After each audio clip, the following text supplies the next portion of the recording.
Ngayong araw ay March 11.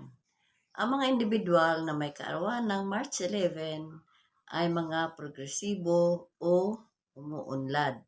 Ang isa nilang paa ay nakatapak sa kasalukuyan, samantalang ang isa naman ay nakatapak sa hinaharap. Ang susi ng kanilang tagumpay ay nakaayon sa kanilang intuition. Ginagamit nila ito upang mapabilis ang pasok ng swerte sa kanila.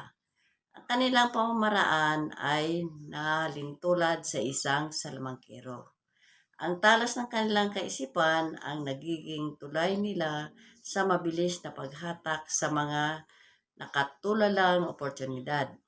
Asahan na nakahanda silang gawin ang lahat, matapakan lamang nila ang tagumpay. Ang greatest challenge ng mga taong ito ay ang matutuhan nilang maging mahinahon sa pagkontrol nila sa mga tao at bagay sa kanilang paligid. Kailangan nilang maunawaan na hindi sa lahat ng pagkakataon ay masusunod ang nais nila.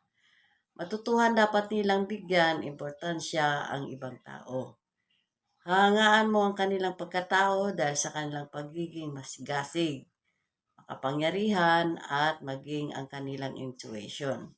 Ngunit, mapipintasan mo naman sila dahil sa kanilang mga ugaling di kanais-nais tulad ng pagiging dominante, makasarili, at machismis.